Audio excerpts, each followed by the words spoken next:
guys, welcome back to my channel.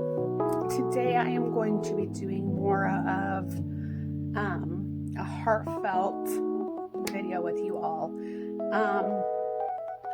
In some of my very first videos, you guys asked to know the story of my husband and I having 5 kids. So I'm gonna go ahead and tell that story. Hopefully I don't get super emotional. It's not a story of me wanting to have anybody feel bad for me, or for us, better yet, it's not a story of where I want to get any shame or shame others or be negative in any way. So please know that this video it's our story, and we have come to terms with it and we are okay with it, and the only reason why I'm filming it is because you guys asked and I want to be completely transparent with you guys. So we will start with baby number 1 and go all the way through to baby number 5. Yeah, so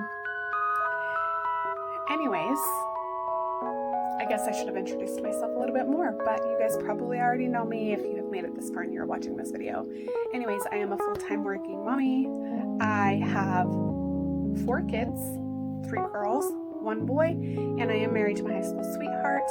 And mine and my husband's journey started back when I was 15 and he was 16. Okay, so my oldest is 17. I am 36. That should tell you how old I was when I had her. So I got pregnant with her when I was 17. And before getting pregnant with her, I was just kind of always sickly. Not the healthiest of people. I had mono, and I was hospitalized for my mono. Really, really, really, really sick. Like, so sick. My husband would leave school every day at lunch and bring me orange juice to help give me my vitamin C and my nutrients and everything like that. Well, at 17, I ended up getting pregnant, and we were clearly like 17, you know, not ready for kids at all.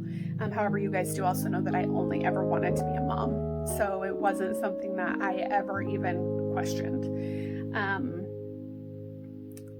Anyway, so I'm not going to go into too much detail because this would be a 5-year-long video. So shortly after finding out I was pregnant, because I was about 3 months along when I found out, I got sick with strep throat. They gave me an antibiotic. Everything was good. At about 7 months, I got strep throat again, and I got a sinus infection, and so they put me on an antibiotic. That antibiotic did not work, so they had to switch me from one antibiotic to another antibiotic, and I ended up developing C. diff from the antibiotics and a staph infection. So the staph was not on my body, it was actually internal. I had C. diff and staph infection in my colon at 7 months pregnant. If you know what either of those are mixed with pregnancy, highly, highly, highly dangerous. So I was actually put in the hospital. My mom and my husband, who was my boyfriend at the time, had the choice to have the doctors save me or save baby. Once again, I'm not going into all of the details because you guys, we would be here forever. So obviously my husband and my mom were both like, we're working with Cori, we're saving Cori, she's the reason why we're here, she's priority. So the chaplain of the hospital came in and gave me a blessing. It was really, really, really scary. And when I say scary, I mean scary, like so scary. Anyways, I was eventually released from the hospital after a couple of weeks, and my pregnancy continued and everything was fine. I ended up having her,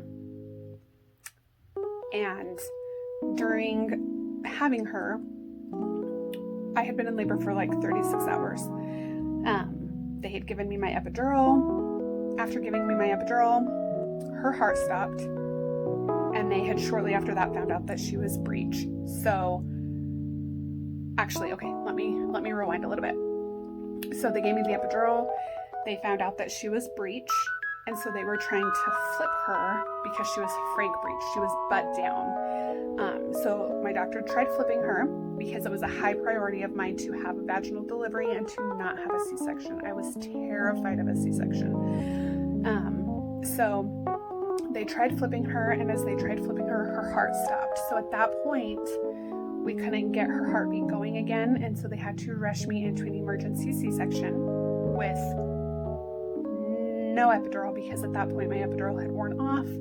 And if you've ever had an emergency C-section, you know how important it is that you are like in the right place at the right time. My anesthesiologist could not push any more medication, so they basically had to strap me down, strap both my arms down, and do the C-section with no medication. With that being said, it was not a smooth C-section. It was not your normal C-section. It was a full-on emergency C-section, and it was scary. Anyway, so I have my beautiful 17-year-old. Her name is Lana.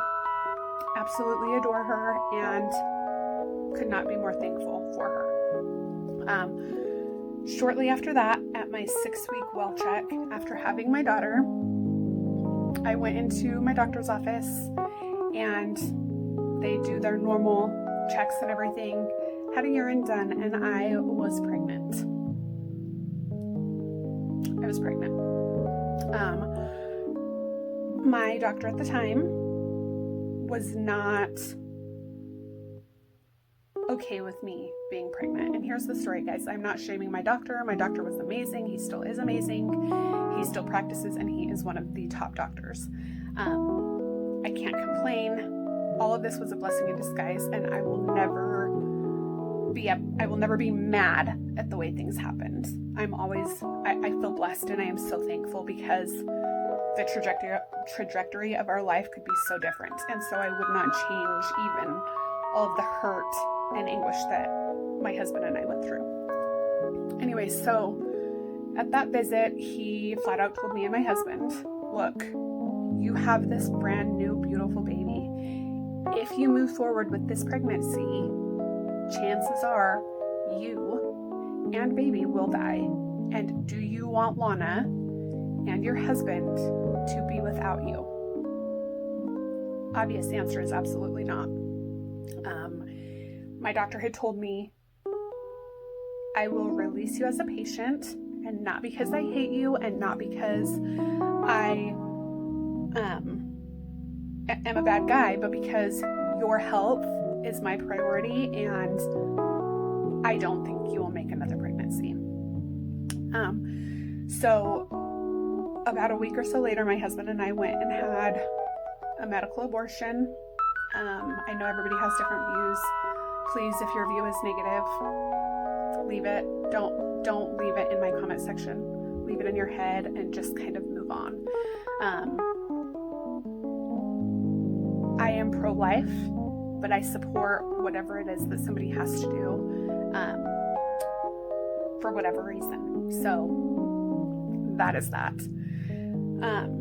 So we went and had a medical abortion. It was very, very, very, very hard, because I, was far enough along to see a fetus on ultrasound, and I had to go through the labor of having a medical abortion, and it was not fun. It altered me mentally forever.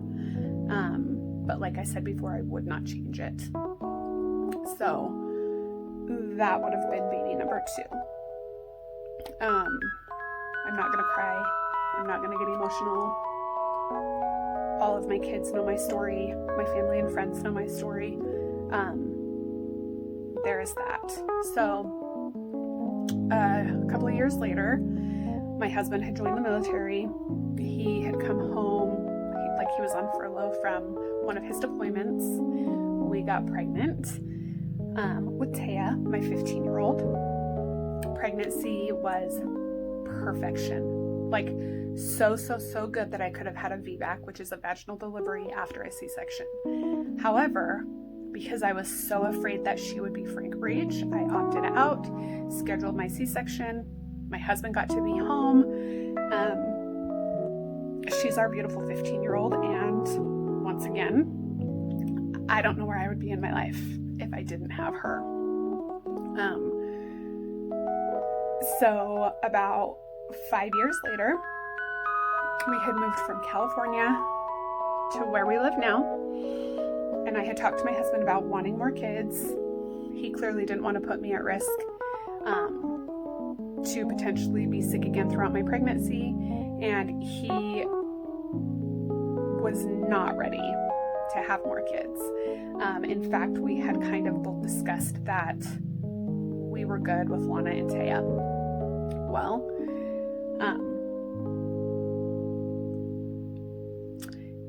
I was at work one day, feeling super nauseous, not really good. I had missed my period. I am a medical assistant, so I got a pregnancy test, went in the bathroom, found out I was pregnant. Guys,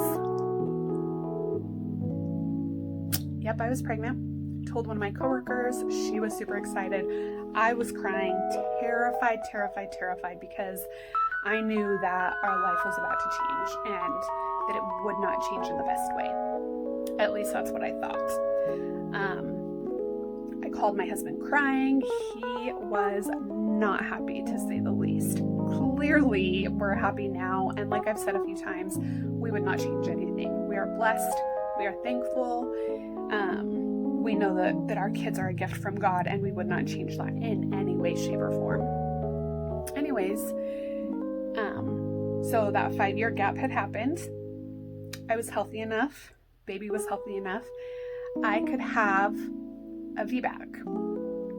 I opted for a scheduled C-section. I'm not going to go into too much detail. Like I've said, this video would be forever, and I just want this to be a super sweet blurb into my 5 kids story. Anyways, I had Ellie. She is my 10-year-old, and I had a C-section with her. Guys, it was a breeze. Perfect breeze. Could not change it. Absolutely awesome. Now for my 5th. I was nursing Ellie, working full time. Well, I mean, obviously, I know that just nursing is not going to keep you from getting pregnant, right? It's not the end all be all of birth control. Well, I was in Walmart shopping for Ellie, and my mom called me and she's like, "Cori, you are pregnant." And I'm like, "Mom, first of all, you have to have sex to get pregnant. And second of all, I'm nursing, and nope, I'm not pregnant. I'm pretty confident that I'm not pregnant." And she's telling me about this dream that she's having, and she's so emotional. In fact, like, she's crying so hard that she almost can't breathe. And I'm like, "What the heck are you talking about?" And she's like, "You are pregnant and you are having a little boy." So if you guys know me, I only wanted boys. Once again, I am so thankful, so blessed to have 3 girls and 1 boy, and I would not change it. However, it hit home because with my second pregnancy in between Lana and Taya, I knew that baby was a boy. That baby had a name. That baby had my heart. Same with my husband. That baby had a name. Well, when my mom was like, "You are having a boy," I was completely beside myself, right? So that following week, I took a pregnancy test, and sure enough, I was pregnant.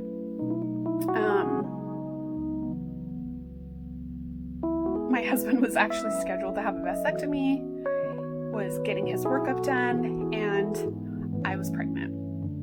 I'm lucky because I worked in healthcare, and one of my very best friends at the time was an ultrasound tech. So I had an ultrasound at least once a week for months and months and months. At 13 weeks, I went into his office and was like, "Hey, do a scan to find out the sex of the baby." And he was like, "Cori, you're 13 weeks. There is no way that we are going to know what baby is." He put the Doppler on, and sure enough, I was pregnant with a little boy. You guys talk about blessings. and talk about how God works in mysterious ways. I never expected after 3 girls to have a boy. My husband never expected after 3 girls to have a boy, let alone have another baby, right? Well, we had our little boy. He's now 9 years old. I did have a C-section with him by choice because I was not willing to put my life on the line to try and have a vaginal delivery, and I was not willing to put his life on the line. So we are a happy family of 4. However, I have had 5 pregnancies, and I feel like, and this might sound really weird to you guys, but I feel like at that time, on my 2nd pregnancy, was not the right time for baby to be gifted to us. Some of you might think this is super weird, and I'm really sorry if you do feel that way, but my gut, my heart, and what God lays on my heart is that D was supposed to be here, and he's here now, and my family is 100% complete, and I would not change anything. Through all the hurt, through all the anguish, through all the suffering, I would not change anything. I am super thankful for my husband, who has walked beside me, sometimes in front of me, sometimes behind me, but he has always been walking with me through all of the transitions of life. I'm super thankful for all 4 of my kids, Lana, Taya, Ellie, and Deshu. I would not be who I am today without those 4. I strive every day to be a better mom because of them. I strive every day to be a better human because of them. And I know that I am blessed to have the 4 kids that I have. I could sit here all day, you guys, praising my kids, and I could sit here all day telling you guys little bits and pieces of my kids. But I just want you guys to know this is my story. And if you have further questions, please leave them in the comments, or you can go to my Instagram, which I'll have linked down below. I would love to talk more about my story, but I'm not going to leave all of that in this one video. I just wanted to let you guys know my story and just let you guys in on a little bit more of who I am, who my family is, and who my husband is. So I just want to tell you guys thank you so much for watching. I love you all, and thank you guys so much for the endless support. I hope that you guys have a fabulous day. Thank you. Bye, guys.